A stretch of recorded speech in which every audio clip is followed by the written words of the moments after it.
Hey, what's up? This is Mark Lopes from Metal Church of Rasta Boss Band. Let us pray. And you're listening to Aftershocks TV. And don't forget to keep it fucking metal. Yeah.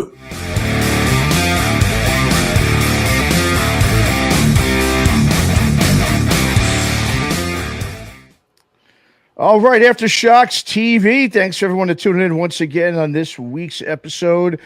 Of course, joining me right here, of course, we got the marvelous Mr. Chris Aiken. What's going on, Chris? What is up, man? How we doing? Doing good, man. You've had quite the week with interviews this week, dude. Shit, man. Talk about who you've interviewed this week, dude. Talk about some big fucking names, dude. Man. The last 7 or 8 days has been just fantastic. And believe me, I expect the next week to be nothing but, guy that's, in his garage recording for 6 people or something, because I know my place in the world. But this last week has just been incredible, man. I literally, right before you and I came on to do this, I just hung up with Ross Valerie of Journey, from the heyday of Journey. Like and that's a huge, what they sell, 150 million records or something. Oh, good, buddy, yeah. So, and all of those sales were with him. So, I just chatted with him. Yesterday I chatted with, and if you follow any of the music sites, you're probably aware of this one because it got picked up quickly. But I interviewed Fleming Rasmussen, the famed producer of the big 3 Metallica records, And Justice, Ride the Lightning, and Master of Puppets. So, I chatted with him for an hour yesterday, which, as a Metallica fan, that was an unbelievable experience. Mm-hmm. Last week, the end of last week, I chatted with Chris Slade, drummer from AC/DC and The Firm with Jimmy Page and David Gilmour, and, we and had a great conversation with him, talking about his early days with Tom Jones, and little known fact that he was in a band with Olivia Newton-John before she was anything. Oh, wow. And it's just been that kind of a cool week. Hell, 5 o'clock today, like 2.5 hours from now, I'm chatting with Dizzy Reed from Guns N' Roses. So nice. It's like all Guns of a sudden Roses, the AC/DC, Metallica, shit. Yeah, can't get bigger than that, dude. I mean, those are 3 biggest rock bands in history. I'm literally a Mick Jagger away from all of it. But no, it's been a great, and man, I mean, big or small doesn't usually matter to me. I'm just a music fan, and I love chatting with musicians and hearing what they're doing and trying to find out what they're doing. But yeah, a week or two like this does not come very often, and when it does, you just grab it and you're just thankful for it. Yeah, man. Well, it's been a great year for you. Like I said, I mean, like you say, Mick Mars, you had a ton of these huge artists that I don't really see any of the podcasts getting. Sure, they'll do the Eddie Trunks and stuff. Sure. But in terms of podcasts, no one gets those. You know what I mean? And this isn't me just sitting here kissing your ass. It's legit like, hey, man, that's great because it's not easy to do. You've been doing this for 25 years in commercial radio and obviously online radio, and you've earned obviously getting these guests. Well, it's a lot of great relationships, man, and I can't say enough for all of our publicist friends, and I won't name them all here, but you know the same people that I do, and they're great people, and they work hard, absolutely, and and I've worked with them when they were at different places. Most of the ones that are big now are working big name people. I started working with when they were working at Noise Records or CMC International, or and when they ventured off into their own publicity firm for 6 months or a year, or even still, I worked with them all the way up from when they were interns, and you've worked that gig, so most of these publicist people, right? Most of the publicists that we know started as interns at these labels. Sure, that's how you had to work your way up. Absolutely, you know what I mean. When there was opportunity to work your way up back in those times, you know what I mean. Obviously not anymore. Well, the other thing too, like you just brought up something really cool. One thing I love about what you do with Chris Aiken Presents, and it's stuff that obviously even when we were at Aftershocks, you did with this show too, is, like you said, sure, you get big name, musicians, right? But I mean, I've worked, like you said, we've obviously done Aftershocks for years, but I know your passion is just as much with those smaller bands, than it is with the big bands. Like you'll get off talking to, guys from up and coming smaller acts, just as much. I mean, yeah, of course you get the Absolutely. Fleming Rasmussen, but you love, like I said, you're constantly forwarding me stuff. You got to check out this new band. The Eddie Trunks and stuff. They're not listening to those bands. That's the bottom fucking line. If they don't get that name, they want nothing to do with it. Where you're on that level, yet you're always supporting the up and coming bands and the little guys. You know what I mean? That's what I was admirable too about what you do. What I try to do, and I think I'm successful at it, is I try to make it so that if you picked any two interviews of mine, the biggest one you could find and the smallest one that you could find, if you took, I don't know, Chris Slade and you compared it to alligator blood, I would hope personally, I don't care what you think of the music and the bands, but I would hope that you think that I put the same amount of integrity into interviewing alligator blood as I did to Chris Slade. Coming in, knowing the music, knowing the product, knowing a little about them, and giving them an opportunity to shine, because that's the reason we do this. Is absolutely. Unlike some people that want to make the interview all about them, I understand my role. My role is to ask smart enough questions to really dig deeper than, hey, you're in a band, what's that like? I like to dig deeper, and I think because I do fairly good interviews, or at least I think I do. I think that's one of the reasons that I get, like, the Mick Mars thing. I know I got that one when no one else got it. No podcast had it. None. It was Eddie Trunk, it was LA Times, it was Rolling Stone, and Chris Aiken. Yeah. Which, and that came a lot from having a great relationship with that publicist, Steve Karras. Thank you so much, sir.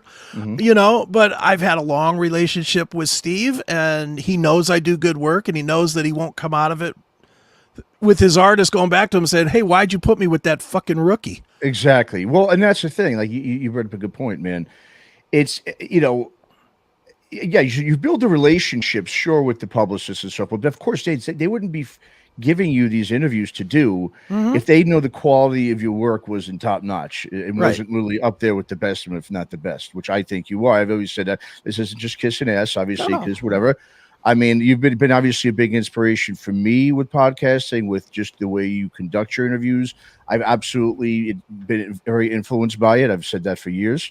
And it's helped me grow as myself as an interviewer. You know what I mean? And not just myself. I mean, there's other podcasters out there that have said the same thing, not only on our network, but off the network as well. And so now we're going to get into the big meat of our topic here. Now, for people out there, this is going to be a little different on this one than what we do at Aftershock. I think, Aftershocks, we've always kept it. We've tried to just stick to the music. We throw our opinions in there a little bit in there, but it's not obviously anybody who obviously knows your other shows, Chris, and knows what your personality is and your radio personality that's been, for since you started. Forever, yeah. Exactly. Knows that, you just go with it and there's no filter. And, but on here, we've always kept a little bit of a filter, but today the filter is completely removed. It's not going to be there. So anyone listening to this, it's going to be different. We're going to be spitting some fire and fury on this one, and you'll find out in just a sec. But before we get into that, I do want to start with a little bit of good news. Okay. We always talk about Fear Factory on this show, right? We love they used to be my favorite band. I'll just say that. I won't get too deep into that. You know what I mean? Obviously, people can go listen to those episodes that we've done about Fear Factory, what's happening. But Burton C. Bell, obviously ex Fear Factory vocalist. He had his first solo gig in LA early last month, but about 3 weeks or so ago. He did it, with just an intimate show in LA with a couple of local bands that are up and coming. $15 it cost. Great price for your fans when you're coming to do your first show and you want to get fucking people excited about you again, that you're getting back out there. And from what I've read and heard, it went it was great. It was intimate, and Burton's just that guy. Look, again, he knows how to treat his fans. He knows he's coming into a situation now that's different, right? He's not with Fear Factory. It's just a solo gig. He's doing some different type of music. It's not the typical metal stuff that we used to hear from Fear Factory. But I guess the show consisted of a little bit of all he's done over the years, whether it was Fear Factory, whether it was the GZR stuff, City of Fire, Ascension of the Watchers. He did a little bit of everything, which I thought was really cool, and that's different. And I hope he continues to do it. I hope he tours, because I will definitely go see him. We all know, look, yes, his voice isn't the same as it once was. He is 50s. Can't sing like that. Nobody can, with that kind of range. You can't do that when you hit your 50s. But look, that's just, I think we've all accepted that. But I think at this point in time, as we get older, it's not about that. It's about having a good time, and about it just being a very positive experience. And supposedly that's what it was. So I'm glad to hear that. And I hope he continues to not only put out new music, but obviously to get down the road so we can all check that out. All right. Absolutely. Okay. So now, with that being said, we've got this other Fear Factory thing. Okay. Now this is why we have you on the show today, Chris. It's not just us talking like we usually do about some topics. Yeah. This is something that, is extremely personal to you. Oh, yeah. And not only is it extremely personal to you, when I heard it, I took it personal. I think most people who are in the podcasting or just the journalistic world today, who take it very seriously, whether Josh Toomey, obviously, who's a very, big and well-respected journalist for years, with his show Talk to Me, that's on Knotfest. That obviously you do that with him as well. He's posted about it. We've seen, and on his post, I saw some musicians, publicists, authors, people in the site business owners, Metal Tim from Brave Words. He jumped in with an FU thing. Bingo. Well, and I think that's the initial reaction, and we're going to say it here, though, that we all kind of have. This is offensive to the metal journalistic community as a whole. It is. All right. Now, I'll edit this out, but can I put up the graphic? Yeah, go ahead, please do. Right. So we're going to go ahead and we're going to put up the graphic here, okay, of what happened. I'll let you go through and explain this. Instead of me going ahead and do it, and then we'll get into some discussion on this. Yeah, well, I mean, I'll explain it. It's real simple. I got asked if I would interview this band Devolution. I don't know anything about the band. I gave it a listen. It was okay. It sounded pretty good. You know me. I'm willing to do anything. I'm willing to chat with anybody. So it's pitched to me that it features Christian, former bass player of Fear Factory. I'm like, okay, that's kind of the good hook, right? That's the hook, and that'll lead to some people actually paying attention to the interview. Is if I'm chatting with the guy from Fear Factory. So I threw an email to the publicist who threw me this guy Nathan, who's I guess he's the guitar player and the manager of the band. And I want to be clear on this, and I'd said this on Chris Aiken Presents 2 last night, but I want to be very clear. I got no beef with anybody else in this band other than Christian. I said, sure, I'll do it. I threw an email back. I told Nathan, I said, hey, can we set up something with Christian? Promote the band. We'll do a nice podcast. It'd be cool. Same pitch we all give every day. Absolutely. And he hits me back at first and says, I'm still trying to find out. I was like, okay, cool. It goes about a week. Then I get this email. And you can go ahead and read from here because it'll make you nuts. Now, this is obviously coming from one of the guys that's in the band Devolution. And obviously, to preface it, the two of these guys, I believe, right, they were with Christian and Raymond Herrera, who's the old Fear Factory drummer, in that band Arcadia about 20 years ago. Right. So, right? Okay. So they put together this new band, and this is a new new band he's got with a new record, right? First record they're coming out with. Okay. So you request that. So it says not looking too good for Christian, $250 an hour and no Fear Factory questions. No, it's funny. It's interesting because I'm seeing you laugh now, but obviously yesterday there was no laughing about that. No, there was no laugh. It's just so stupid. It's funny. Well, it is now. I think, like I said, it's you have to laugh at it because you can't. I mean, you can, obviously it's still enraging. But of course, you don't want to get your blood pressure so high over this, idiot fucking sending you something. Now, here's my thing. My first thought was like, wow, I felt bad for the guy sending this. But you know what? I don't. And I'll tell you right now. Okay. This guy never should have sent you this. Agree. Like I was texting with someone this morning about it.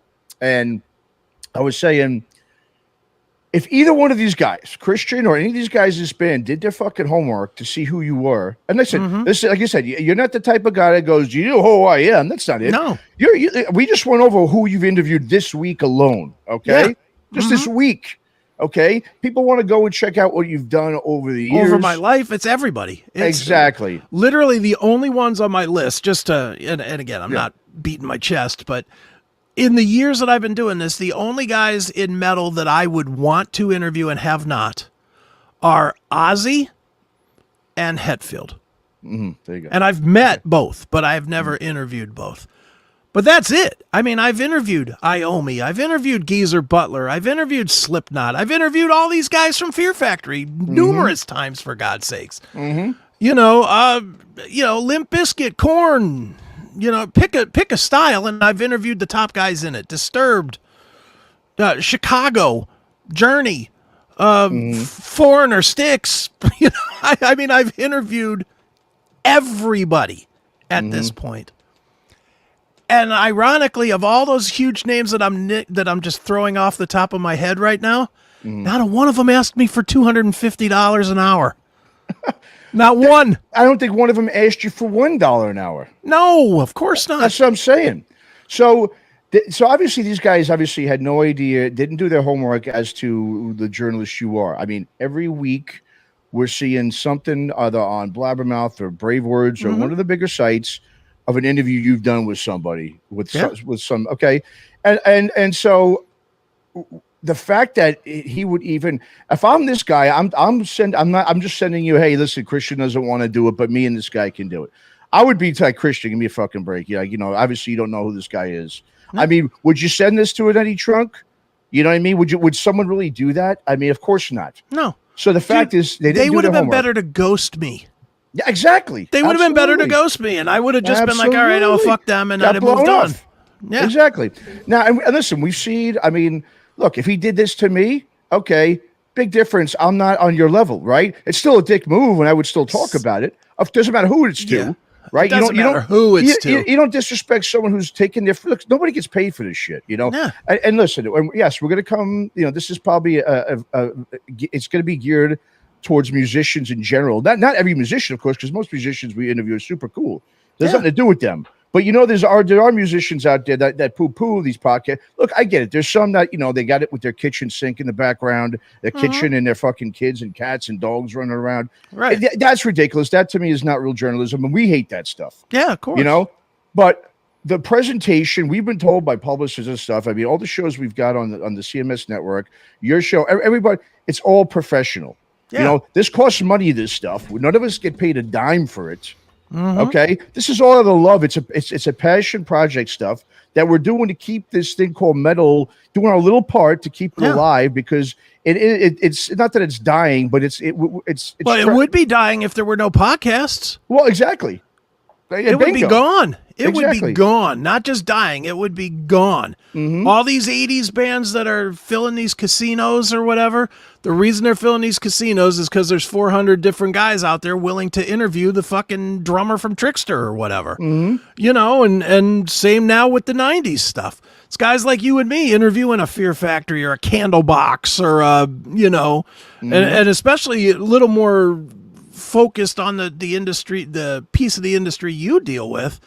Dude, without you and without the obelisk, or is that how you say it? The obelisk? Obelisk? Obelisk, yeah. Without the rare few there, how much life would Desert Rock have?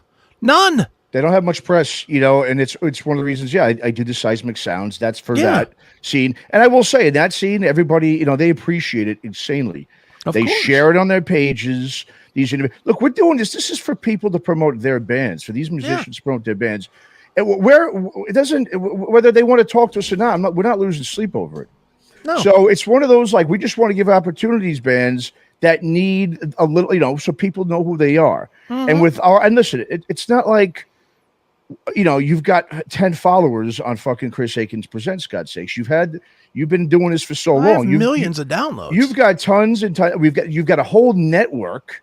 Yeah. I mean, go show me a podcast network that's revolved around metal out there other than the CMS network. I don't know one. That's just metal-based music. There's not. Yeah, there's a TV network, and there's a network of radio shows and everything else to play these bands' music and everything. We go out of our way to do it. Exactly. We really do. So, and I'm reading this email. It's like, what's more offensive, the $250 an hour or the No Fear Factory questions? Because Here's a guy that no one knows other than that. He's like you said, like you were talking. I know you did your Chris Aiken Presents, episode, which, like I said, we had to do it on this one because you had a musician that's your partner, and I don't think it's going to be doing justice. That's why you had to come on here. And yeah. But I mean, no Fear Factory questions. Look, dude, nobody knows who you are. If somebody says the name, I talked to Christian Olde Wolbers, everyone's going to go, what? Who's that? Yeah. The only people what who has know he Christian. done? Yeah, the only people that know Christian are Fear Factory, big Fear, not even the average Fear Factory, hardcore Fear Factory fans like us, right? We, of course, know that's why you obviously reached out to him. Yeah. And listen, and so I went, I was interested, like thinking, like, who has this guy done interviews with then? And I actually did a little research. All right. And the only two I've seen him do, one was with what's his name? Doc Coyle, right? From God Forbid. Yeah. Okay. Which of course, so he probably knows him, probably got a connection with the musicians, probably played with them, in gigs over the years, whatever. With Fear Factory. And then the only one he did was with Drew Stone, who's a big, a director. He's the guy who did all these videos for Roadrunner back in the day. Right. Connected. He's in the New York hardcore scene. Okay. And so Christian, I think he plays with Blood Clot, which is a New York hardcore band. So he has a connection there. And Drew's, like I said, a very well respected and well known director and and musician himself in the hardcore area, New York hardcore. So that's it. So you can see this guy thinks he's obviously, he doesn't think he's, I guess, small. He thinks he's bigger than maybe doing some of these podcasts. Whatever. If you feel that way in your own head, that's fine, dude. Yeah. Just don't come on. Well, how about this? Tell your publicist Christian won't be doing interviews. Well, exactly. That's what I was just going to say. Just say, I'm not doing them. You guys can do them. Yeah. To send something, like I said, to send something like this, dude, is it's a slap in the face to really the whole metal journalistic community, because like you said, when you've got other people posting, like you said, Metal Tim and so forth, it's as you see, people are pissed. It's a slap in the face to everyone out there that does what we're doing to just keep this thing going. And like you said, no one gets paid to do this. Yeah, so the blatant disrespect, man, it's unbelievable. And let's break down the whole industry just so that the little bands that are watching understand this. Because I want to make sure that everybody's very clear on this. Yeah. There's a reason that other than just our passion, because I know we're singing it like it's all passion. Well, it's not all passion. At least for me, it's not. I have a definite passion for it, but I'm going to be really deadly honest with you. With Devolution, the publicist that gave me the connect is a publicist that I've worked with some very big artists with. Specifically, Lamb of God. Okay. I've interviewed John Campbell recently from Lamb of God. Same publicist that gave me the connection to this. And I personally, one of the things I have always tried to do, and you know this, Matt, from when we were doing Aftershocks together, I will do some small bands that I really don't care about because it puts a little check in the check box. It's in the karma box. Absolutely. So that when there is a big thing, when a Lamb of God announces 2 days of interview days, they get 1,000 email requests. And that publicist is going to look and say, okay, well, here's Chris Aiken. He did 43 little bands for me. I'll give him one of these slots. Even though he doesn't have Rolling Stone numbers or whatever. Sure. You do. That's how you earn your reputation. You scratch their back a little bit and they scratch yours a little bit, and it works. And that's absolutely. And that's how you grow. We all do that. Yes. Right. But that's how you grow if you're not funded. We're not funded. No. We're not Eddie Trunk that has Sirius XM paying our bills to say whatever the fuck we want. If I do 10 podcasts in a row that suck and everybody unfollows me, guess what? My show's dead. There's nobody keeping that alive. And so you do the favors sometimes. And I'm not necessarily saying Devolution was or wasn't. Quite honestly, with Devolution, I saw the name. I saw a guy from Fear Factory. Like you, Fear Factory is one of my top 10 bands of all time. I was more than happy to talk to him. And again, part of this is not knowing who you're dealing with, because if you went and looked at any of my interviews with big name stuff, exactly, any of my interviews with big, like I interviewed Ross Valerie from Journey a little while ago. We talked for 20 minutes, and I would say 15 of them were his new project. Sure. And then there was one or two Journey questions at the end of it, and that was it. Because I respect the game. It's the game, exactly. I respect the game. His game is not to talk about that time when they played the Alamo Dome in Texas with, headlining at whatever, Spirit Rock or whatever, That's not what he's here about. He's here to talk about his new record. I would. And with Devolution, I would have absolutely talked about their full whatever it is that they have going on. Mm-hmm. And then maybe at the end asked, oh, dude, what do you think of this or that? And I wouldn't have asked him the ugly question either. There's no ugly question to ask a guy that hasn't been in the band in 30 fucking years. Yeah. What am I going to ask him about Fear Factory? Well, and that's the thing. Like you said, listen, it is a game. I mean, of course, we know the history of Fear Factory, but you said he hasn't been in the band in 15 years. Yeah. He hasn't been on their last, couple of albums. He hasn't done really much since then. Power Flow? I mean, hey, we interviewed Billy Grazia Day, Billy Biohazard. Yeah. What a great guy that was. He was in Power Flow, gave us the time, not just time of day. He was amazing to talk to. Yeah, he was great. I mean, listen, Biohazard, they're selling out shows across the world right now at that original lineup. They're arguably bigger than Fear Factory ever was. You know what I mean? You don't see that guy with an attitude. What else? Sure didn't ask you for $250. I mean, dude, it's... and again, sometimes when I see these things, like I said, all this does, and it really is to me a throw out there for musicians. Because like I said, I know a lot of musicians are great and they do appreciate what we do. Sure, I agree. But I would love to see, because I feel sometimes musicians, okay, listen, we've bagged on, you've done it over the years with CMS, we bag on sometimes on bad podcasters, a little bit. You know what I mean? We don't call them out all the time, but we'll say like, yeah, we can't stand these podcasters that they just make it about themselves, and there's a ton of them, or it's just not professional. You click on Zoom. What was the first piece of music you listened to? I mean, just lazy fucking questions. Right. Okay. All anyone's got to go, like you said, is listen to one of your interviews and see that that's not what you do. Okay. But I think it's important that these musicians call these other musicians out as well. I think a lot of times too much musicians, because they're all looking to, like, especially in fucking LA. And look, I lived there for 8 years. I worked in the industry there, and I know what it's all about. And it's all this networking bullshit, ass kissing, fake phony shit. Okay. And everyone knows. I don't think that's really a secret. It's all this stuff. But everyone there especially is always afraid to like say anything bad about any of the musicians, just in case they're going to blow an opportunity for themselves. Quit with the self-centered fucking narcissistic shit. You know what I mean? Because like I said, we're giving up our fucking free time. We have families, we've got jobs, we've got businesses. You know what I mean? Like I said, we do it for the love of it, but we're not making a dime off this stuff. Right. You know what I mean? So you need to go out there. If like right now, I want to see with that post that Toomey put up on Facebook.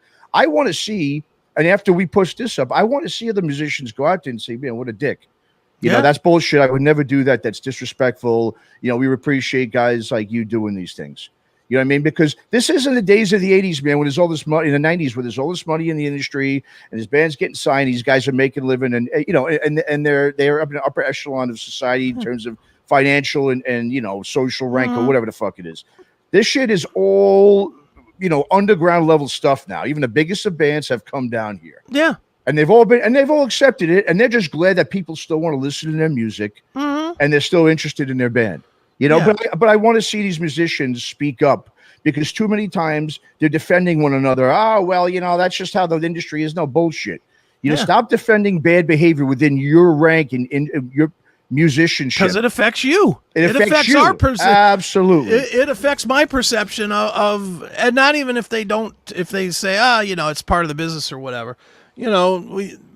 I'll say it because it's out there publicly. Me and Scott Rose from the band Ricketts were kind of jabbing about this a little bit, not hard or nothing, but we were discussing. I'll just say we weren't really fighting about it, but him defending this is like, dude, then why the fuck would I waste my time on your band? Exactly. Why would I? If you think this is part of the game, well, then pay me. I'm gonna put this back up for a second. Yeah, please. When Christian says this to me, my fee is $250 an hour and no Fear Factory questions. Well, how about my fee is $300 to talk to you, and I won't ask you any questions. Exactly. I'll just fucking look at you. Well, how about $300 in only Fear Factory questions and 2 questions of the new band? Yeah, how because about that? In reality, that's all anyone gives a shit about. Yeah. You know, I mean, you're known as the Fear Factory guy. That's what you're going to get asked, dude. You know what I mean? I mean, to make it look like you've got this rich history, what the fuck else are you going to talk to Christian about? Yeah, what am I going to talk about? That Violence EP you did? Exactly. You know that drove Phil Demo out of the band? Okay, exactly, cool. Right? Exactly. Great. That'll be fantastic. I'm sure everybody wants to hear that. And I'm sure I'm probably not allowed to ask about fucking Phil Demo leaving the band either. Well, probably not. I mean, what are you going to ask about? Fucking his time, playing bass in Cypress Hill, one of their shows or something? Yeah. I mean, for a metal show? Yeah, great. You know what I mean? My thing, too, what's interesting, too, is that, you know, some of the guys who I've seen do stuff like this, like I said, most of the guys are cool. And if they don't want to do it in the end, they either just, you know, ghost it or blow it off. Now, there's been sometimes, to me, one of the biggest dick maneuvers I've gotten was Mike Dean from Corrosion of Conformity. Okay. You know, I remember setting up an interview with him. He replied, "Oh yeah, sure. What day is good for you? When do you want? When can you do it?" Mm-hmm. So all I did was, okay, he asked me the question. I just said, yeah, I'm pretty good. The only day that's really bad for me is you know, not good is Wednesday. If we could do it, not that day. So then he replies, all right, sounds good. How about Wednesday? Now, I didn't know what to take of it at first. I thought maybe he didn't really read the email close enough. So I even was, you know, all right, shit. All right, I'll make some concessions. I'll beat around. You know, it was important for me to get out. I've always been a fan of him and everything he's done. He's I'm a bassist. He's a bassist, obviously. And it seems to be a theme here with bassists, obviously. Yeah, maybe. And then I actually showed up and he didn't show up. I mean, I replied to him. He never replied. I said, I'm like, this guy literally just was a pure dick. So yes, fuck him. You know, like I said, this is going to be a raw fucking episode. And like we got ghosted twice. Like once times too, we got ghosted twice. And I'm sorry, Eric. Out there, my buddy Eric. Who look, I love Eric. He's in my film coming up. But Matt Zane and Society 1. Pure dick, fucking ghosted us twice for a band that needs press. You know what I mean? Another guy, like I said, it's these people who are like on the fringes of even being somebody that are acting like this, like they've got some fucking rock star attitude when these guys haven't accomplished that much. You know what I mean? Some of them. You know what I mean? And like I said, we need. And I'm putting this out there. Like I said, we haven't put out there publicly this kind of stuff, but I think it's important to do so now after just what happened because it is something that I think built up in us in general. Everyone who's been disrespected in that way. Look, we're human beings, man. You know, and people like me and you, we come from disrespect that's very personal, and we counterpunch, and that's what we're doing right here. Is we're counterpunching because, look, guys, you know, again. There's a reason why this music is fizzling out. And if you want to keep it, and I guess I'm talking to the other musicians out there that are cool, you need to speak up and say, yeah, this guy's a dick for doing that. You know what I mean? And do that. Because that's the only way, think about it. The only way these musicians will get the message is if their peers say, yeah, they're right. That's not a good thing to do. Mm-hmm. No, you're right. And I mean, the biggest mistake this guy made, Christian made, was he didn't realize which guy it was.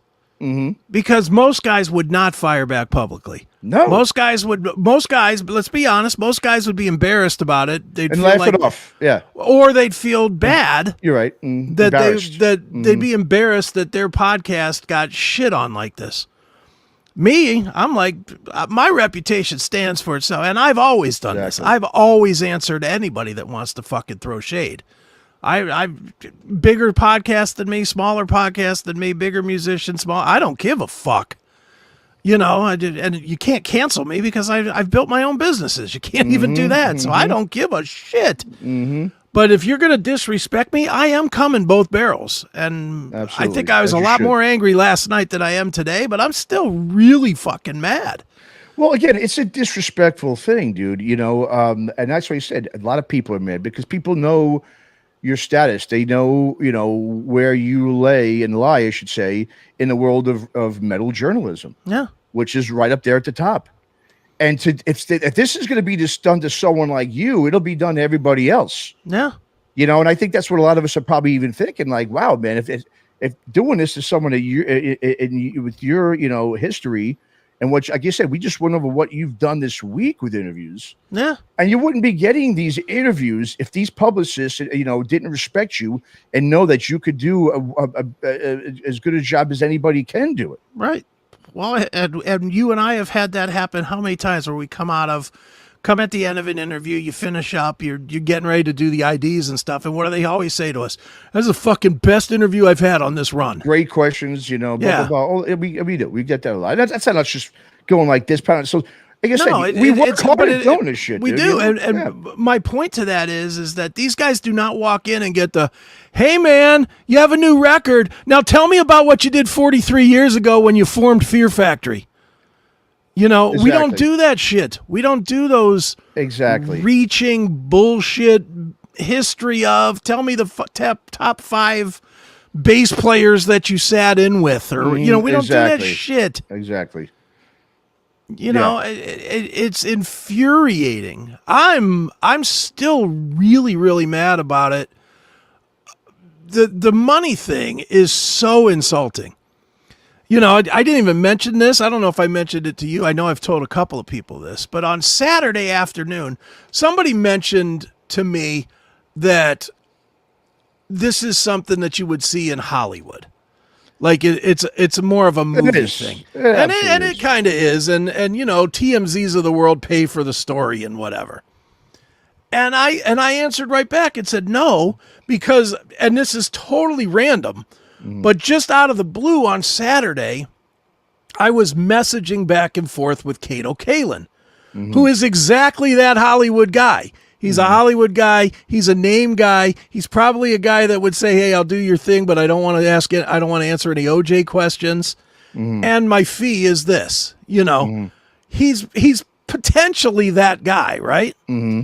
And I can tell you for a fact, Kato hit me back, and when I asked him about doing one of my shows, the Seth Show, he said, love to do it. Going on vacation this week. Hit me back next week. We'll get it scheduled. Yeah, look at that. Kato and he's one of those guys that could qualify as it maybe being okay. Exactly. But in a dying world like heavy metal, which is no longer the big popular thing anymore, it's not on the radio, it's not on TV. The Grammys, they give a Grammy, but they don't even put it on TV, for fuck's sake. It is clearly underground now. And this would be like 25 when hair metal was popular and Cannibal Corpse first came out, and then them saying, well, you're going to have to pay me $300 to do an interview. No one would have done it. No. And no one's going to do this.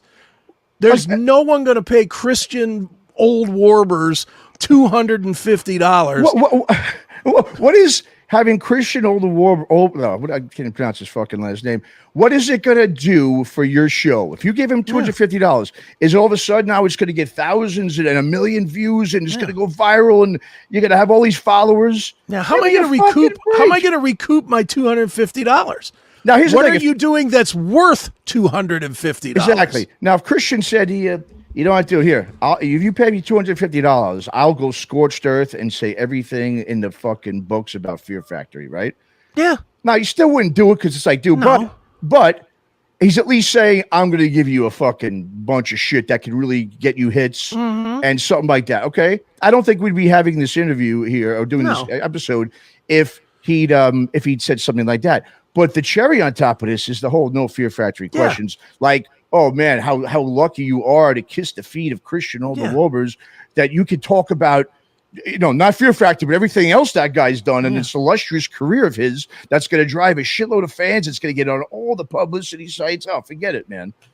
Give me a fucking break. If you ain't asking a Fear Factory question, no one's caring. Nobody, everyone's tuning in to hear that. I mean, listen, he obviously knows that.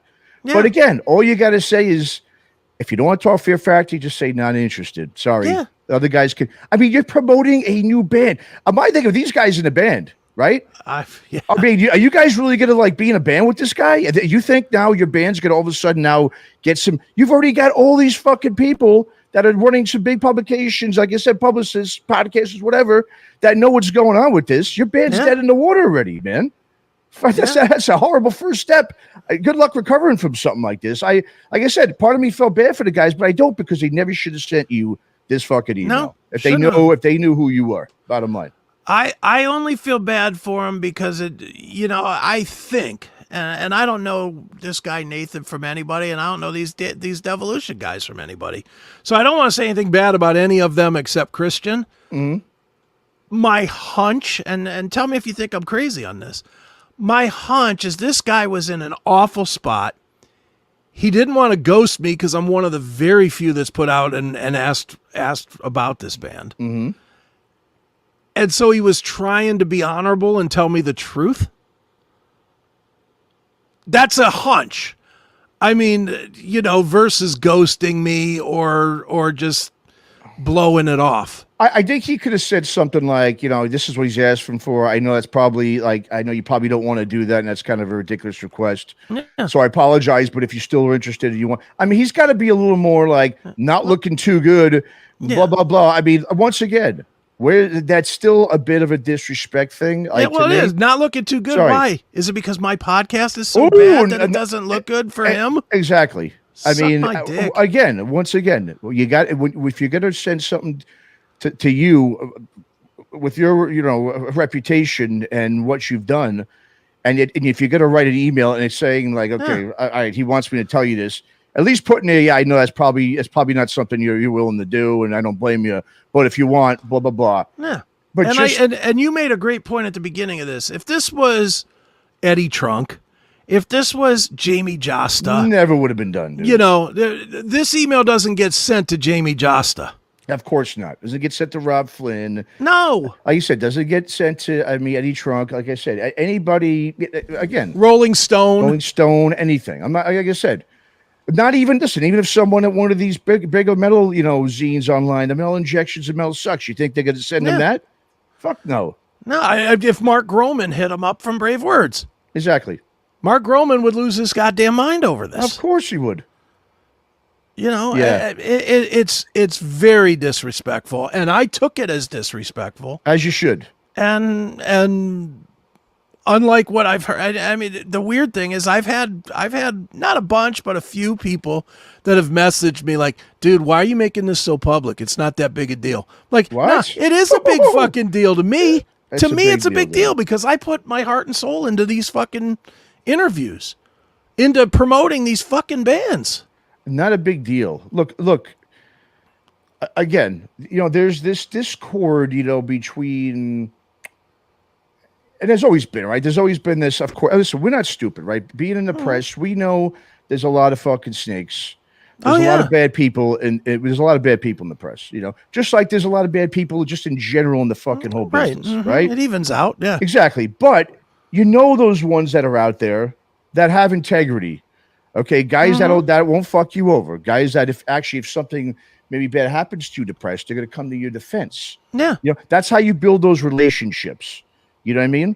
Now, maybe they're so used to a lot of these beta fucking, sorry, but like very beta, feeble journalists out there, okay, that are just going to agree and kiss ass. Yeah. This, and that's the thing I want to say too, about what I do, what you do, what we pretty much generally do in the whole network is we're all about, we talk about this all the time, we're all about that old school journalism, okay? Absolutely. We're just getting the information for people, okay? We're not making it about ourselves. I mean, go look at any one of our interviews, especially all yours.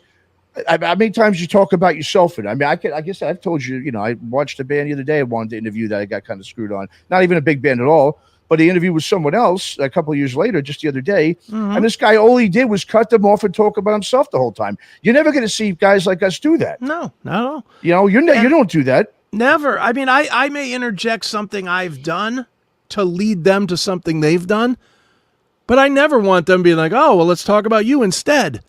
I want them to talk. And the other thing, at least for me, and again, I hate doing this kind of shit because I don't like to toot my own horn. Who stands up more for these guys when they're down than me? Look at Dave Ellefson, right? David Ellefson comes immediately to mind. I was the only one that came out, and to the point that Ellefson actually texted me and thanked me for it. Because when he was going through all his shit and everybody was running for cover and his close friends were not having his back, I came right out and was like, you guys are fucking idiots. This guy he didn't do anything illegal. He didn't do nothing wrong. And I took mad heat for that. Sure, Remember all the fucking heat I took for that shit? Took a lot, man. You know, you and Bob had that battle with each other, that classic episode about that, Yeah, but it was a lot of, if you believe in something, you stand up for it, period. Mm-hmm. And I've always believed in giving these musicians their due, because I can't do what they do. And that's really the reason why I'm a failed musician. I've admitted that a million times. So, but I'm not a failed interviewer, and I'm not a failed journalist. And I've had a hell of a good time promoting and being around musicians for 30 years or whatever now. Mm-hmm. And again, you're not out there doing the clickbaity shit. No. You know what I mean? It's not like you get this reputation, watch out for Chris because, he's that clickbait guy. He's going to put up. No, what you'll do is put up a clip that people might be interested, because that's how you get the attention for your fucking band. Yeah. You know what I mean? You got to put something out there with all the stuff that's out there online. If people are going to choose to click on this thing, it's got to be something worthwhile. So with Christian here, okay, and by the way, I understand if you're looking for the big guns, Christian is not a fucking big gun. Let's just also make that fucking clear. If you're interviewing the heyday lineup of Fear Factory, he's the fourth guy He's a fourth guy, yes. After you get turned down for Burton and Dino and Ray, then you might get to the Christian ask. Exactly.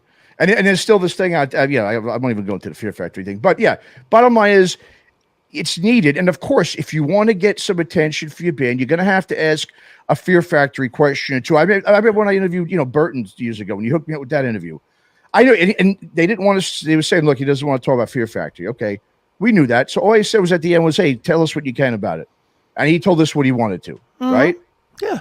That's all it was. You know what I mean? Obviously, Dino, he's always answered anything that you want to ask about Fear Factory. Okay. Christian, no one knows who you are other than the ex-bassist of Fear Factory, dude. Yeah. Violence, you've been in for a couple of years. You have one EP, and like you said, Phil Denwell just left the band, so who knows what's going to happen with them. Yeah. Okay. Power Flow, one album done. I mean, let's not. And not exactly overwhelming. I mean, how many people would actually know Power Flow? No, exactly. Unless you love Biohazard, Fear Factory, and like the new metal and Cypress Hill and stuff, you don't even know who the fuck that band is. Exactly. Yeah, so, not Power Trip, Power Flow. Power Flow, yes, make that clear. Well, speaking about Power Trip, this seems like someone who thinks he's got a fucking Power Trip, but all right. So I mean, I don't want to obviously beat it to the. I kind of do want to beat a dead horse. Yeah. I'm fine with doing that on this episode. To be honest, this carcass is long dead. That's the worst part about it. There's no heart still beating on this corpse. I know, man. It's like I said, it's just a sad thing. Look, like I told you, man, this is why I've my focus with my film, with my shows have really gone into this heavy rock scene. Like a band like this, Warlong, great dudes, appreciate every little thing these guys out there appreciate in that world. There's no egos, there's no politic talk, there's no uppity this, that. These guys are all down to earth. It's there for one reason, it's the music, and it can still happen. But it looks like I've told you, our buddy Tanner, man, he's been saying it for a while. That's the Tan Man. Oh, the Tan Man, that's right. Come on, Tan Man. He has been saying it for a long time. He got out of the metal scene. He was in the metal scene, his band and stuff down in Southern California, and he abandoned it because he said everyone's just assholes. It's all self-centered narcissism shit, and and when you look at stuff like this just goes right along with what he's been arguing, for a long time now. And we've seen it too. And it's, like I said, I want to see other musicians coming out and saying, wow, that's ridiculous. And that guy, that's, even if they know him, be like, Christian, I know him. He's a good guy, but wow, that's ridiculous. I would never do that. And I think he's wrong for doing that. Like I said, this is something, I'm not saying all of a sudden now the whole industry is going to collapse because of something like this. No, it's just a little thing. But like I said, we're going to sit here and hoot and holler about it. Yeah. You know what I mean? And I'll continue to do so because I just think it's bullshit. And once again, I'm with you. And this is the second of at least 3 times I'm going to bring it up publicly. Yeah. Because I will talk about it again Saturday too. Exactly. I'm going to make this an issue because I'm fucking insulted and annoyed. Mm-hmm. And now you get to feel that. Yeah. And again, journalism's needed, people.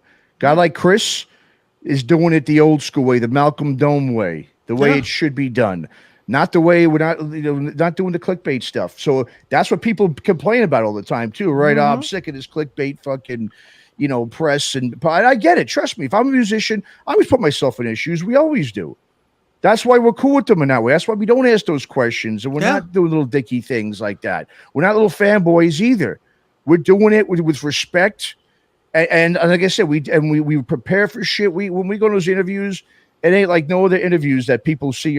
For the most part, you know what I mean? Because we love this stuff. We know we soak this knowledge up with music. You listen to all the press releases that get to you, whether it's smaller or bigger bands. It don't matter. Because we're always looking for the next big thing. You want to be someone who's out there putting on it. Chris Aiken presents. Here's this new fucking band I just discovered. They're fucking awesome. Check them out. Yeah, I love it when a band that I, found when they were a local band all of a sudden is getting attention. I love it, dude. I always talk about Plush. That's why I remember. We found Mariah, and it was Neely that turned me on to her. We found her when she was singing for YouTube. Or for Facebook. She was singing for Facebook donations or whatever in her bedroom. And now they're out there on tour with Slash and Alice in Chains and and she's singing for TSO or whatever. And it's like, holy shit. I remember when, that's a good feel, man. It is a good feel when it actually happens for somebody that you've supported along the way. Yeah. And I mean, it's a good feel even if they don't become big bands. Like, I know me and you have a handful of bands that we love to death that are not big bands, but every time we tell somebody about it and they listen to it, they're like, oh, that band fucking rules. Witch Skull comes to mind. Yeah, great band. We found that band when no one knew who they were. Exactly. And I still don't think I don't think enough people know who they are. They don't, but at the same time, they just keep on bringing it, and every time we hear it, we're like, yeah, I remember when they were nothing. What was that other one? 1,000 Mods. 1,000 Mods. Yep. 1,000 Mods was another one. I mean, we found a lot of these bands. Ozorn. We just found Ozorn. That's a great band. Yep. Great band. And that guy you had him on the show, and he's a really, really cool guy. Exactly. Yeah. Yep. We love to find the new stuff. We don't love finding the new stuff when it's peppered with a cunt from the old school. Yep. And unfortunately for Devolution, that's what happens for their band. Yeah, well, Devolution's pretty much dead in the water right now. Well, I know 10 podcasts that won't be talking to them. Off the top of my head, the 10 on my network. Oh, ain't that the truth, man? Because those 10 bands, those 10 podcasts will know not to try and post that on my network because I won't allow it. And I'd imagine Toomey won't talk to them now. I don't know that to be true, but I would imagine Brave Words probably, if Metal Tim is in there saying, fuck this guy, I'd imagine he don't want nothing to do with him. Yeah, well, I hope that's a lot of big name stuff, just saying, nope, done with you. Well, if Sean Killian's hearing this, make sure Christian isn't doing any interviews for fucking violence, too. That's the other thing. You know what I mean? It's, I said, this is just, I don't know why you'd want this dick in your band. I don't know why. Yeah. You know what I mean? I mean, it's just, it's... maybe he's incredibly good.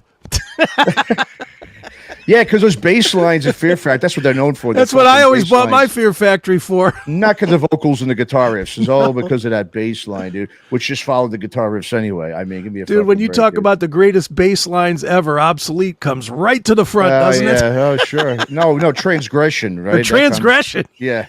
The worst Fear Factory album in the catalog by far. Oh, man. But anyway, all right, man. Anything else you want to add to this? Man, I'm just saddened for the industry that this is what bands think is happening out there. Well, and I wonder how much of this is what a lot of these guys obviously say and do behind the scenes, and he just happened to not give a shit enough to throw that out to someone like you. But it is sad. It's going to continue to die its slow death, especially that LA scene for sure. If you got a guy like that who's considered a very, if he's considered respectful and someone that people want in their band.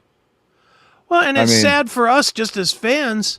Absolutely. It is. Dude, man. Me and you both. I mean, it's one of the reasons we started the podcast together was because when we started talking about bands that we liked, we talked about certain hardcore bands that we liked because originally Aftershocks was going to be very hardcore centric. Yeah. Mm-hmm.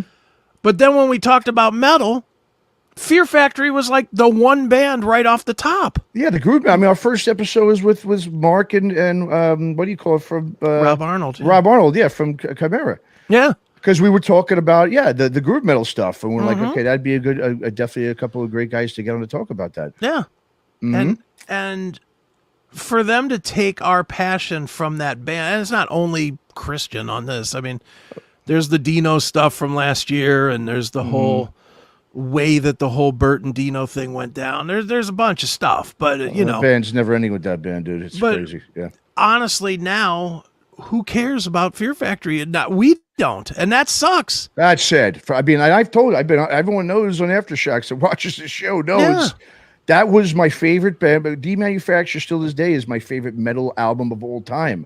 It did so much for me at a time that was I was going through a hard time, and those lyrics and that music just always I went to it. It was like my psychologist, my therapy was listening to that record. Sure. So it's always, I mean, and so the good thing is like, and that's the thing too, you know, this whole thing about, you know, Christian, it's in that band. Dino says he didn't play on the album, right, at all. Because Dino's known he always did the bass, and then they'd bring in a live bassist. Yeah. He claims, he played on half of the songs, blah, blah, blah, whatever. The bottom line is it's not known for its bass guitar. No, not at all. You know, but it does. But you said it sucks because I'm such a huge fan of that band, and now it's like I can't even listen to them. I'm the same way. It's like I look at that shit, and I'm like, no, you know, and that just really bums me. I mean, I think I was talking to you last night on the phone when I said this, but I'll say it again. In the mid '90s, Fear Factory and Machine Head were the bands I thought were going to replace Pantera. I thought Pantera was kind of running when they got you know, past Trendkill. I was not a big fan of Reinventing the Steel at all. I love it, but yeah. Okay. I mean, I just thought it was like Pantera pretending they were Pantera instead of, you know, because I loved the heaviness of Trendkill. And clearly Reinventing the Steel was not as heavy. No. And regardless of that, all I'm saying is I thought the band was starting on their downward slope. Sure. And I really thought the two bands that were right there to take it were Fear Factory and Machine Head. And pretty much more Machine Head than Fear Factory, but I thought it would be those two. And Fear Factory disintegrated, and Machine Head went on their trend jumping tour.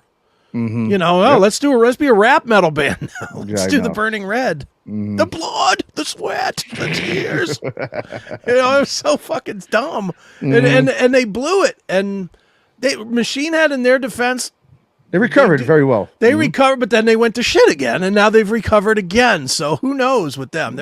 Rob Flynn is just a flighty guy, I guess. But well, again, it's these are just, I hate to say it, but these are people that are not likable. And so once you know, their personalities in a lot of ways, sure. And so once you know, because listen, you got to do press, especially these days. And once you see that, you know, when there's not a likability there, personality wise, especially at this age, it's one thing when you're young 20s, you know, everybody's a dick. You know, guys, you almost expected back then for musicians to be egotistical and dickweeds. But at this age, in your 50s, or late 40s, late 50s, 60s, whatever, if you still walk around with that attitude, it's not going to fly. You know what I mean? Because none of us give a shit about it. We're not going to sit there and just take it because we love your music. You know what I mean? There's like a zillion great albums out there from all these decades of rock and metal. Yeah. Okay. We don't have to sit there and listen to that one fucking record or that two, whatever that band. No, not at all. We could just go, all right, man, F you. I'm going over here because a gazillion other shows I love. You know what I mean? So, and as somebody that doesn't make me annoyed.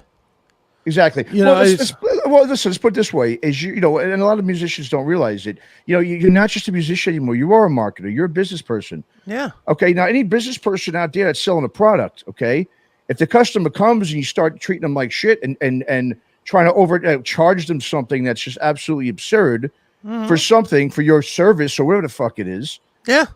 They're gonna go walk away and go get the fuck out of here. You know what I mean? Like it's like you're not protected by labels and these big, you know, these guys that you've made friends with in the press that are going to cover you being such a douche. You know what I mean? If you're out there publicly being a douche, you do an interview, you sound like a douche. And I mean, there's a ton of them. We can go on all day about how many of those guys are out there. But if you do that, you're going to lose fans. If you start talking about politics, you're going to lose fans. Yeah, you are. And they already have, and they're already seeing that. Yeah, and if you don't care, you don't care. But if later on, when you start caring, then you try to backtrack, tough shit, because we don't care. And in the case of this guy, when you start a new band as the fourth guy on the totem pole from a band that has one gold record to their name that came out almost 30 years ago and hasn't done anything really since. Yeah. And had a little taste of success. If you think you can still walk around like that, you're out of your fucking mind, dude. You're delusional. And good luck to anybody who wants to put you in their band. That's all I'm going to say, man. Yeah. Well, with that, with good this thing. Good luck. Good luck. Exactly. All right, man. So that was fun. Feel better? Oh yeah, like I said, I think, like I said, I've talked to other people, man. Everybody's in the same boat. Most people are in the same. I've had a few that are kind of like, you're going over the line. No, I'm not. Well, those are for people. Like I said, let's not. I don't even want to say anything about that because that's a whole other thing. But if people want to think, that's fine. They could stay below the line then, and they could sit there and they could get shit on, and they're also not at your level. I'm sure the guys who have said that are not on your fucking level. Even if they were, it doesn't matter to me. I took insult to it. I don't need to react on what everybody else might have thought from other people. Exactly. I don't have to react on what the general public might. Exactly. I took anger to that post. As you should, man. And I'm not, and I have no apologies about fucking smashing it. None. And they don't like it that it's public. Well, you shouldn't have fucking sent it. Exactly. And I'm glad to see other people speaking up about this. And like I said, what's great, it's not just journalists and podcasters and what have you. It's other music professionals in the business, on the business side of things, that work with these bands that are like, whoa, what a dick move. You know what I mean? And like I said, we want this to get out there. We want people to know about Christian and what this guy, his delusional mindset, or just if he's just a straight up dick, just for saying that. I guess I can go on all day about this, man, but yeah. Well, thanks for coming on and talking about it, dude. Like I said, again, to people out there, I know this was a little different one. And if you got offended, well, sorry, then you don't have to listen or watch anymore. Well, they're probably not this far along into it anyway. I would think, yeah, that's true, right? 5 minutes in, they fucking shut the shit off. All right. Well, we'll see everybody next time on Aftershocks. Take it easy. All right, see ya.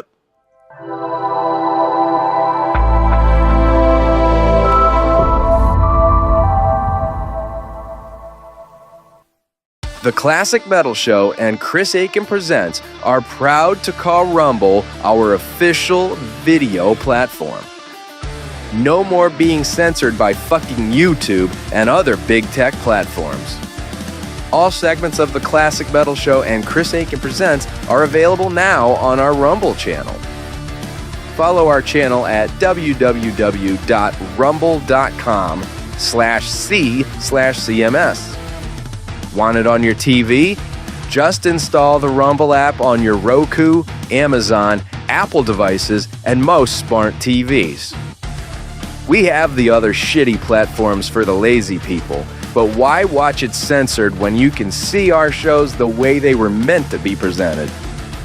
Subscribe at www.rumble.com/c/CMS or search The Classic Metal Show on the Rumble app.